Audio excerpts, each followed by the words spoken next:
मैं समझता हूं कि सीनियर जो लीडरशिप है पार्टी की, आम आदमी पार्टी की, और जो नेशनल कन्वीनर हैं, उनको ज़रूर इन चीज़ों के बारे में पता होगा, क्योंकि उनके एमएलएज क्या कर रहे हैं, उनके कार्यकर्ता क्या कर रहे हैं, उन पे एक पैनी नज़र बना के रखते हैं वो।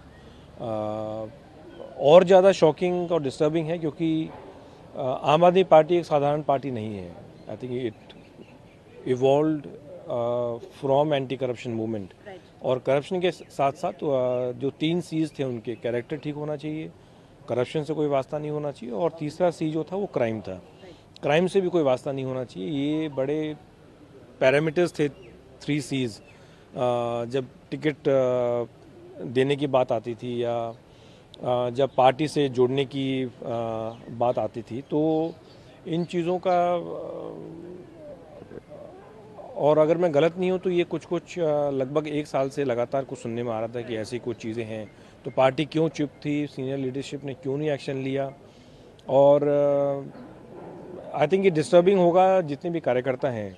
मैं तो बार बार ये चीज़ उठा रहा हूँ कि बहुत सारे लीडर्स हैं हमारी पार्टी के, बहुत सारे एमएलए हैं जो हिम्मत नहीं जुटा पा रहे, लेकिन उनके मन में कहीं ना कहीं ये सारी चीज़ें चल रही हैं कि क्या ये वही आम आदमी पार्टी है जो राजनीति बदलने चली थी, खुद बदलती हुई नज़र आ रही है, जिनके अगर जो ऑडियो क्लिप अगर वो उसमें सच्चाई है तो आई थिंक ये बहुत डैमेजिंग है, डिस्टर्बिंग है।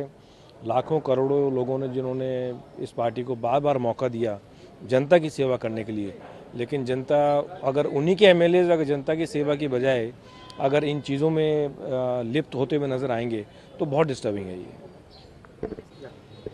सर, जैसा कि आपने बताया, आम आदमी पार्टी एक पर्सपेक्टिव के साथ आई थी कि हाँ, करप्शन नहीं होना चाहिए, क्राइम नहीं होना चाहिए। सेकंड टर्म जैसे तैसे उनको मिल गया। क्या आपको लगता है इतने करप्शन चार्जेस, जेल टूर के बाद उनको थर्ड टर्म मिलने वाला है दिल्ली की जनता की तरफ से? नहीं, मुझे नहीं लगता कि इस बार आम आदमी पार्टी सरकार बनाएगी, क्योंकि जिस प्रकार से आम आदमी पार्टी ने जो वादे किए थे लगातार, मैं उन वादों में नहीं जा रहा, लेकिन पब्लिक को वो सारे वादे याद हैं। जो वादे पूरे नहीं किए, कहीं भटक गए, अपने जो जिस रास्ते पे चले थे वो उन्होंने छोड़ दिया, जो वैल्यूज़ थे उनके, जो एथिक्स थे, जो प्रिंसिपल्स थे, वो उन्होंने अपने छोड़ दिए। तो मुझे नहीं लगता कि कहीं वो सरकार बनाते हुए इस बार आम आदमी पार्टी दिख रही है, और अब ये चीज़ें सामने नज़र आ रही हैं। और आप ये देखिए कि आई थिंक नरेश बालियान जी कब डिटेन किए गए पुलिस से, या नरेश यादव जी जो पंजाब में जो कुरान शरीफ वाला केस था, तो ये तो आम आदमी पार्टी को हमसे पहले आम आदमी पार्टी को पता होगा, जो नेशनल कन्वीनर हैं उनको पता होगा।